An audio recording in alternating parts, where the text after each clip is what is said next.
All right, let's talk about this. Well, the ceasefire in Gaza is getting closer to collapse. Why is that happening? Well, Israel's own media now confirming that Israel, yes, Israel, has violated the terms of the ceasefire, not Hamas. Even the Israeli Defense Forces, the IDF, confirmed to Israeli media that they have violated the terms of the ceasefire. Again, this is not like propaganda.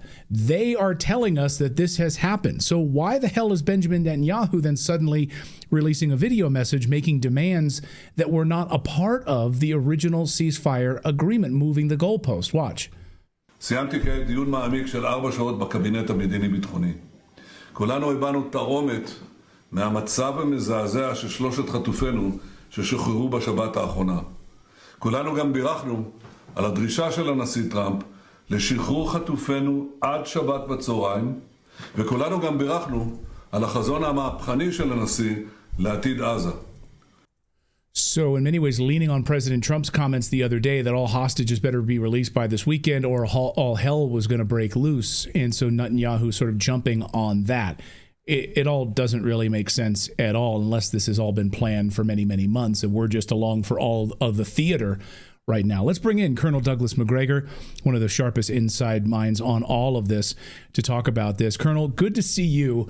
What do you make of this sort of moving of the goalpost here? Is this all theater? No, and it's not unusual for the Israelis if you go back through history.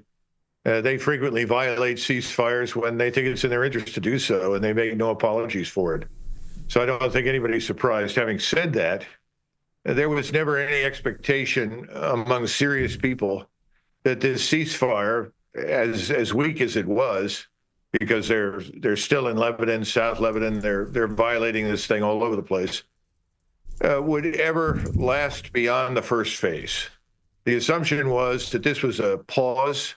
It was in the interests of the Israeli Defense Force, particularly the ground troops, that the Hamas organization and the Palestinians would go along it, obviously, because they need aid trucks. But out of the 8,000 plus trucks, only about 4,000, or I think it's that 4,000 or 5,000 have actually gotten into Gaza. So that hasn't worked all that well. So I think this was predictable. And now that President Trump has made his strident threat, I simply think that they're going to make virtue of necessity, because their plan was always to return to the war of destruction in Gaza. And I think what we're going to witness, sadly, is a return to just that, bombing, heavy bombing, and the movement of some ground forces carefully, cautiously into areas that have been severely bombed. And I don't know what happens to the population that's now gone north to try and reclaim lost territory. They're very much at risk. And remember, we just delivered enormous quantities of 2,000-pound bombs. And in addition to that, this mother of all bombs, which delivers the equivalent of a 10-kiloton warhead. I mean, anything's possible, and I fear the worst. Well, I have a question. Now, President Trump has stuck his neck out to be an ally for Israel and said, with Netanyahu sitting right next to him, Gaza's a hell because they bomb the hell out of them. Well, Netanyahu sat right there, but he still, like I said, stuck his neck out to defend Israel. Shouldn't this violation of the ceasefire be an embarrassment to President Trump? Do you think that there's any other way to see it? And will Trump see it this way?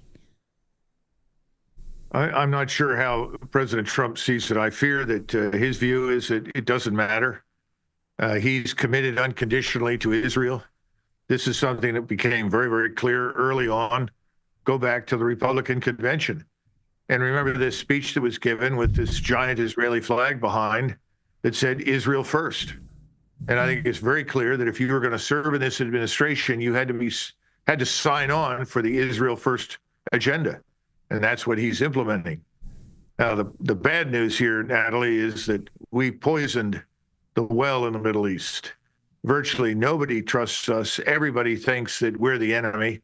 They all know that without us, without our willingness to underwrite the Israelis and provide the equipment and bombs to them, nothing would happen. And we are still the reason, I think, that everyone has exercised restraint. I include the Iranians, and I think that also applies to some extent to the Turks, because what's going on right now is almost a universal coalescing of Islamic states against Israel and the United States. You know, talk about these allies and how spoiled it's become. The King of Jordan visited Trump yesterday and sat there next to him. And it seemed like the Trump administration was sort of speaking on behalf of the Jordanians. And then they came out today and had to sort of clarify the position that Jordan was going to go along with the removal of all Palestinians from the Gaza Strip.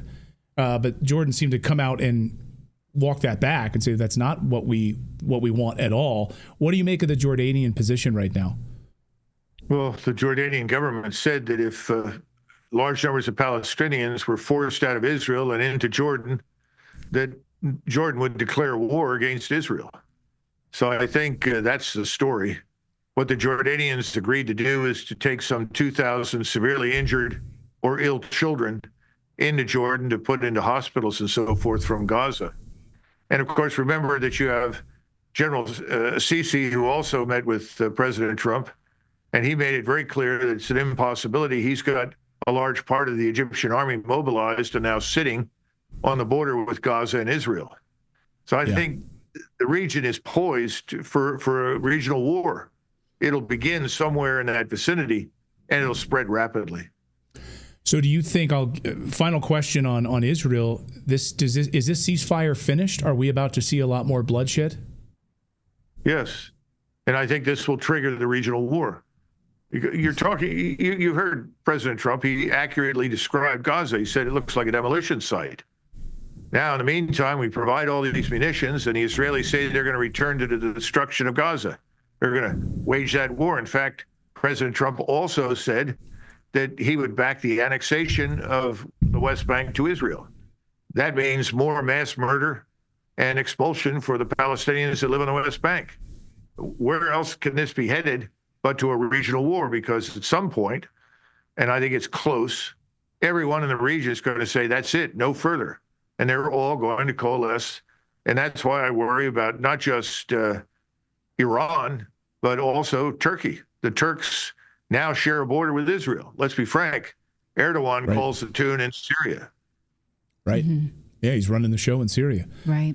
Well, let's pivot to talk about Ukraine, something that you, I want to say, have been right about all along. Now, President Trump says that he has spoken with Russian President Putin, and they are discussing a resolution to the war. He does not say he's going to check with Zelensky in this post. He says he will tell Zelensky.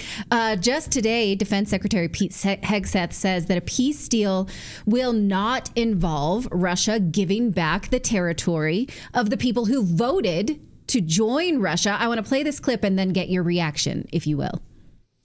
We want, like you, a sovereign and prosperous Ukraine.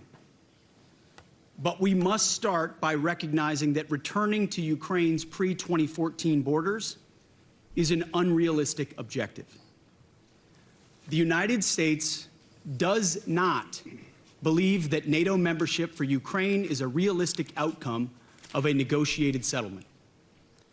Instead, any security guarantee must be backed by capable European and non-European troops.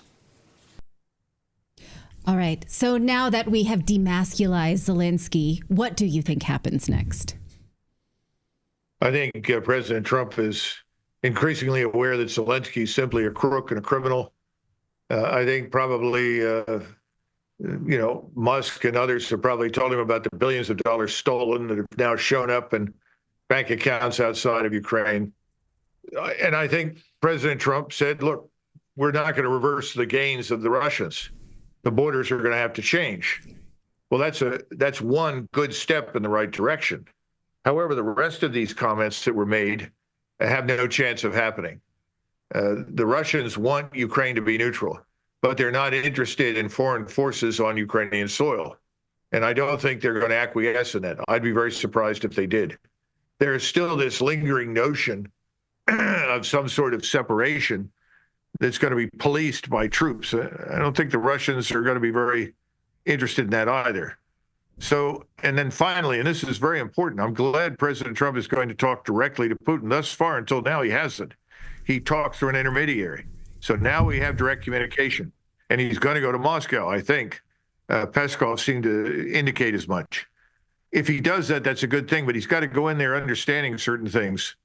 The Russians are going to continue to fight and advance as long as there is any life left in the Ukrainian army. In other words, they're not stopping. You can negotiate all you want, but they're going to continue to move forward. And that's because the Russians have always said what they wanted. They want the aid to stop, and that has to stop. Our aid to the Ukrainians is what's keeping things moving, cash and weapons. That has to stop. And once it stops, the Europeans will bail out because they don't have the wherewithal to do any of this on their own. Everybody knows that. So that has to happen. The other thing is we've got to get out of Ukraine. I'm talking about Americans who are on the ground there, not just the Europeans. All of us have got to get out. Now, the Russians are going to insist on that, I'm sure, privately. And hopefully President Trump will respond to it because, and here is the important point, Natali, Clayton, we have no leverage over the Russians. None. And so, yeah, we're going to dictate some sort of a peacekeeping force from NATO that's going to be on the ground there. They'll never go for it, as you've pointed out many, many times. And the government of Ukraine, of course, the CIA placed a Western-backed puppet government there in 2014. So Putin is not going to go along with like Zelensky light, right? There's going to have to be a Russian, maybe sympathetic government in Ukraine, no? Of course, absolutely. I mean, there's no question about it. And the Austrian State Treaty, which I've mentioned many times before, is a good example. And that could be a good model for Ukraine. And the Russians, at least for the first 10 years after 1955, maintained a delegation in Vienna. And they had senior officials sit on the Austrian National Defense Council. And that was to ensure that there was no interest in revanchism. In other words, no interest in harming Russians or attacking Russia. So I think you'll have something similar in Ukraine. But we have to ask ourselves, and this is something that President Trump needs to decide, what do we want with Russia, not just from Russia? And I think the answer to that is peace and prosperity.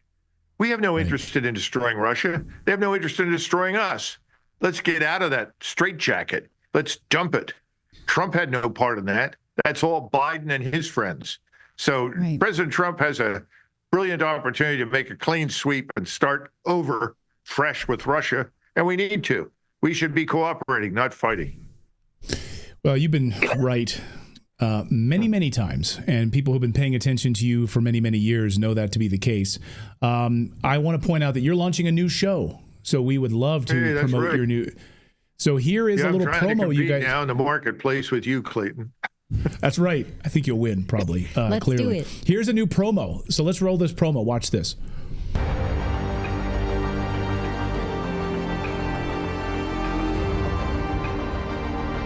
If you keep advancing, we'll have to use a nuclear weapon. The use of any nuclear weapon is going to precipitate escalation very rapidly.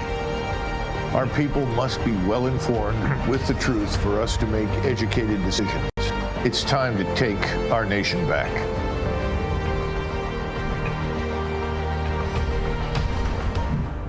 All right, that launches March 11th. So congratulations. I don't see that as competing with us. We're always better off when the marketplace of ideas is robust. So welcome to the welcome to the fight. We got to find somebody like you, Natali, to come on this show to keep everybody interested, you know. We don't have anybody like you yet. All right, I'll clone myself. Okay, well, that would be great. It's twice a week, Tuesday and Thursday for 1 hour in the afternoon, I suspect. And eventually, you know, these episodes, as they pile up, they will be available on all platforms, but initially only on Republic. And that's the social media platform, republic.us. You can find that easily. This is going to be a take no prisoners operation. We want the truth, and that's what we're going to look for. And we're going to try to provide it to Americans, and we're going to bring on a lot of Americans to talk to us. And I'm not just talking about celebrities, you know. We'll have some of those. But we want real people, and we want to find out what's really happening and talk about it. Well, that's why we love having you on our show, because you don't pull any punches. And if someone doesn't like you because their worldview gets shaken up from time to time, that's a good thing, going after the truth. So, Colonel, we always love having you here on the show. Congratulations on the launch of the new show. We'll be watching it. And thanks so much for your insights, as always, Colonel. Thanks. Hey, thank you both. Bye-bye.